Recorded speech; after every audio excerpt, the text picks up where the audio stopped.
स्वागत है आप सभी मित्रों का आपके अपने चैनल में। तो स्नातक स्तरीय जो आप लोगों का 416 पोस्ट अभी यूके ट्रिपल एससी ने जारी किया है, उसके लिए नेक्स्ट जो 100 दिन रणनीति है वो किस आधार पे हम लोगों ने बनाना है, किस तरीके से हमें आगे बढ़ना है, उस पर चर्चा करते हैं। तो सिलेबस सबसे पहले आप लोगों के पास होना चाहिए, नहीं तो आप लोग प्रिंट आउट करवा लीजिएगा। फर्स्ट काम आप लोगों को क्या करना है, PYQ को देखना है। यूके ट्रिपल एससी ने जो 2-3 सालों में पेपर करवाए हैं उसे आप लोगों को सबसे पहले अच्छे से रीड करना है, समझना है कि किस तरीके से प्रश्न बना रहा है, तो उसी आधार पर आपको आगे बढ़ना है। पहला काम ये करना है। दूसरा काम देखिए, हिंदी, जहाँ से 20 अंक पूछे जाते हैं 20 प्रश्न के, तो यहाँ पे आप लोगों को ये काम करना है। कुछ टॉपिक ऐसे हैं जहाँ से प्रश्न लगातार और अच्छे खासे प्रश्न पूछे जाते हैं।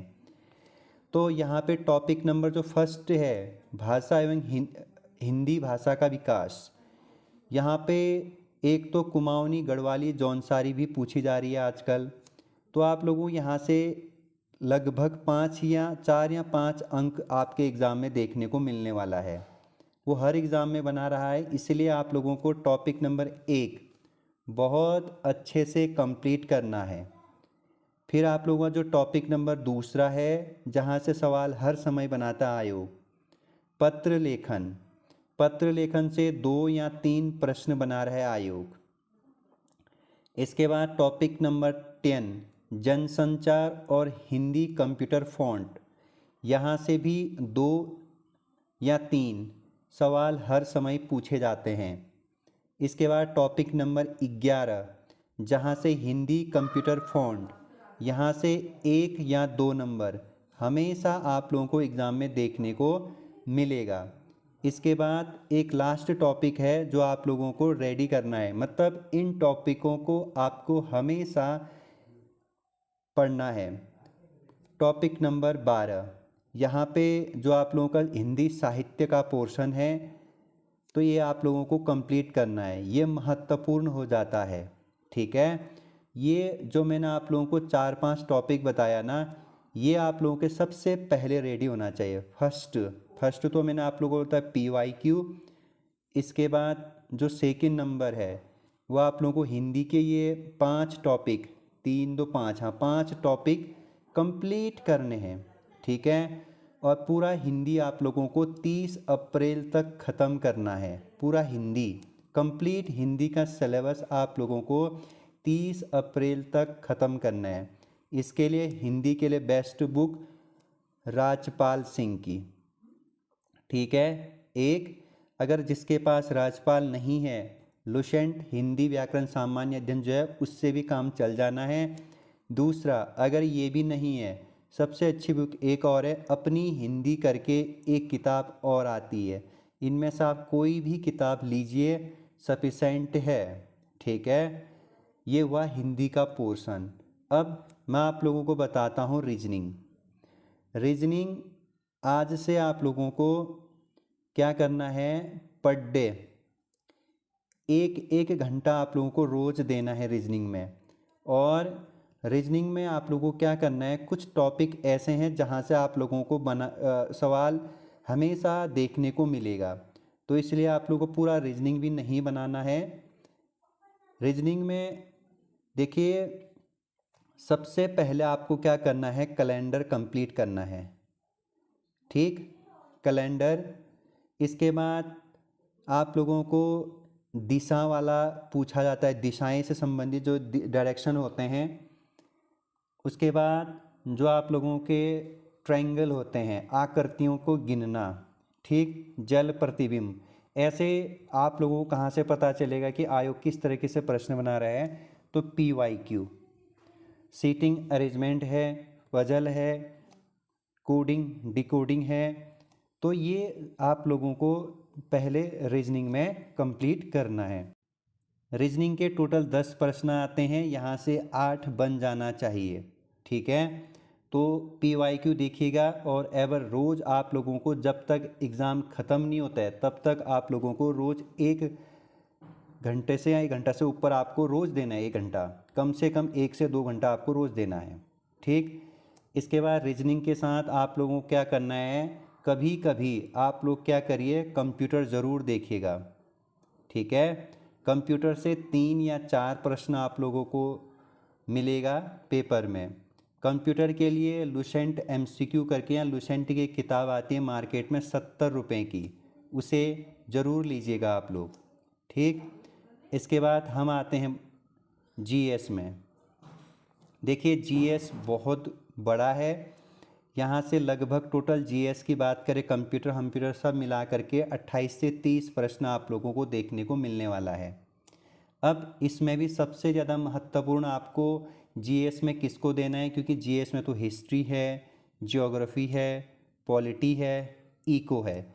अब कभी आयोग क्या करता है, हिस्ट्री ज़्यादा पूछ देता है, ज्योग्राफी ज़्यादा पूछ देता है, कभी पॉलिटिकल तो कभी इको। तो इसलिए देखिए आप लोग के पास 3 महीना आपके पास कंप्लीट है, लगभग 100 दिन आपके पास बचे हैं। तो इसके लिए ज़्यादा किताबों का जत्था इकट्ठा ना करिए, सबसे ज़्यादा जो फोकस करना है आप लोगों को ज्योग्राफी और पॉलिटिक्स पे करना है, यानी भूगोल और राजनीति पे।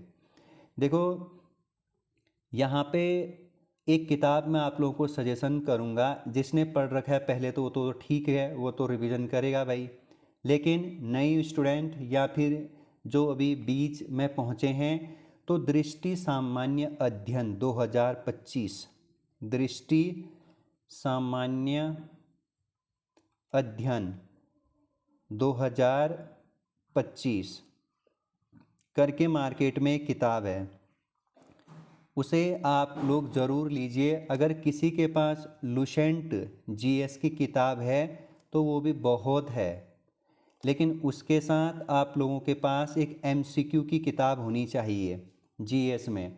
लुसेंट MCQ या NCERT महेश कुमार बर्नवाल की भी है और NCERT एक MCQ वाली भी है, आप कोई भी ले लीजिए, आपके पास एक MCQ की बुक होनी चाहिए जब आप GS कंप्लीट कर लेते हैं, ठीक है। अब GS को कैसे कवर करेंगे, सप्ताह में 7 दिन होते हैं, 6 दिन आपको बांटना है, 3 दिन 2 सब्जेक्ट, ठीक है। 3 डे 2 सब्जेक्ट, 3 डे 2 सब्जेक्ट। हो सकता है हिस्ट्री पॉलिटी एक साथ पढ़िए, इकोनॉमिक्स ज्योग्राफी एक साथ पढ़िए, तो 3-3 दिन करके बांटिए और 1 या 2 महीने में आप उसको ख़त्म करिए, फिर MCQ लगाइए, ठीक है। इस तरीके से आप GS को कंप्लीट कर सकते हैं। इसी के साथ आपको पर डे क्या करना है, करंट अफेयर को देखना है। करंट अफेयर 2023 से 2024 कंप्लीट देखिए, 2023 का देखिए, 2024 का भी कंप्लीट देखिए, क्योंकि आयोग 1 साल पीछे के प्रश्नों को पूछता है। तो आप लोगों को करंट अफेयर भी तैयार करना है। आजकल 4 या 5 प्रश्न करंट अफेयर देखने को मिलता है पेपर में, यूके SSS में, ठीक है। तो करंट अफेयर पे थोड़ा सा उत्तराखंड के करंट अफेयर पे ज़्यादा फोकस करिएगा। सेंट्रल अभी 2024 जून से लेकर के अभी तक का पढ़ेंगे तो हो जाएगा। अब आते हैं सबसे मेजर सब्जेक्ट उत्तराखंड, ठीक है। आप लोग उत्तराखंड के महारथी हो, 40 प्रश्न पूछे जाएंगे और 40 अंक वहाँ पे पूछे जाएंगे, ठीक है। वहीं पॉलिटिकल में अगर बात करें GS में, तो आप लोगों को जैसे एवरग्रीन टॉपिक है, जैसे पंचायती राज है, फंडामेंटल राइट है, तो कुछ टॉपिक वो आप लोगों को बाद में मैं एक महत्वपूर्ण परीक्षा की दृष्टि से इस तरीके से एक सीरीज़ बनाऊंगा, तो वहाँ पे ऐड ऑन करते रहूँगा मैं, ठीक है। तो उत्तराखंड, तो 40 अंकों का यहाँ पे 40 प्रश्न होगा, जहाँ पे सबसे महत्वपूर्ण भूमिका एग्ज़ाम में उत्तराखंड की रहती है। तो आप लोगों को पहला काम करना है, पर डे आप लोगों को 3 घंटे कम से कम उत्तराखंड में देना है। कम से कम कह रहा हूँ, क्यों, क्योंकि 40 अंक पूछे जाएंगे, यहाँ से 40 प्रश्न पूछे जाएंगे 40 अंक के। इसके लिए आपके पास कम से कम 2 किताब तो होनी चाहिए, कम से कम फर्स्ट आपके पास उत्तराखंड परीक्षा वाणी होनी चाहिए। 2025 में जो न्यू एडिशन है, यानी 16वें एडिशन, जो 15वीं एडिशन आप लोगों के पास होगी, तो आप चाहे तो 16वां संस्करण ले सकते हैं अगर मार्केट में आ गई है तो। ठीक है। इसके बाद सेकंड नंबर पे आपके पास होना चाहिए विंसर ईयर बुक। ठीक है, Uttarakhand Windsor year book, Windsor year book 2025। वैसे इसके सारे प्रश्न मैंने करवाए हैं, आप प्लेलिस्ट में जा सकते हैं, लेकिन विंसर ईयर बुक आप लोगों के पास होनी चाहिए क्योंकि वहाँ से इकोनॉमिक सेक्टर से बहुत सारे सवाल आयोग पूछता है। उसमें कुमाऊनी गढ़वाली के काफ़ी सारे मुहावरे जो वर्ड पूछे जा रहे हैं उसमें ऐड ऑन है। इतना भी उल्टा सुल्टा मत पढ़िए कुमाऊनी गढ़वाली में। ठीक है, वो कभी कभी देखते रहिए, वो आप लोगों ने कभी ना कभी दैनिक जीवन में सुना ही होगा। अजय, इसके बाद एक किताब या तो BS नेगी लीजिए या अजय रावत की लीजिए। मैं प्रेफर करूंगा आप लोगों को BS नेगी, क्योंकि जो हिस्ट्री है वो आप लोगों ने बहुत कुछ पढ़ भी रखा होगा, आप BS नेगी ले सकते हैं। ठीक। अच्छा, ये कैसे कवर होगा उत्तराखंड? देखिए, जो न्यू स्टूडेंट है, जो बीच में या फिर जिन्होंने थोड़ा बहुत पढ़ रखा है, वो एक काम कर सकते हैं, एक सिरे से वो इतिहास को पढ़ते रहिए और एक सिरे से वो जिला सीरीज़ को ख़त्म करते रहिए। यानी सुबह आप इतिहास पढ़िए, शाम को जिला सीरीज़ पढ़िए। ठीक है, तो आप लोगों को लगभग 3 घंटे ये देने हैं पर डे उत्तराखंड में। ठीक। और आप लोगों को एक काम और करना है, हफ्ते में कम से कम 2 मॉक टेस्ट ज़रूर लगाना। कम से कम 2 मॉक ज़रूर आप लोगों को लगाना है। मॉक में कम नंबर आएंगे, निराश नहीं होना है। मॉक में जितने कम आएंगे उतना ही आप बेहतर होते जाएंगे। इसके लिए आपको क्या करना है, जब आप मॉक लगाते हैं फिर आप अपना क्या करते हैं, टोटल मार्क जब आप पूरा सॉल्व कर ले जाते हैं तो वहाँ पे आपके अंक कितने आ रहे हैं, फिर जो प्रश्न आपके गलत हुए, जिन टॉपिकों से गलत हुए हैं, तो वो टॉपिक आप लिखिए। उन टॉपिकों को दोबारा जब आप सेल्फ स्टडी करते हैं तो उसे पूरी तरीके से तैयार करिए, जिससे कि दोबारा वहाँ से प्रश्न आए तो छूटे ना। ठीक है, तो लगभग मैंने आप लोगों को किताब भी बता दिए हैं और आप लोगों को पर डे 9 आवर कैसे भी करके पढ़ना है। और जो बच्चे जिस दिशा में आगे बढ़ रहे हैं, जैसे कोई लेक्चरार की तैयारी कर रहे हैं तो वो लेक्चरार की ही तैयारी करें, जो उत्तराखंड की ग्रुप सी की तैयारी कर रहे हैं वो ग्रुप सी की ही तैयारी करें, इधर उधर ना भटकें।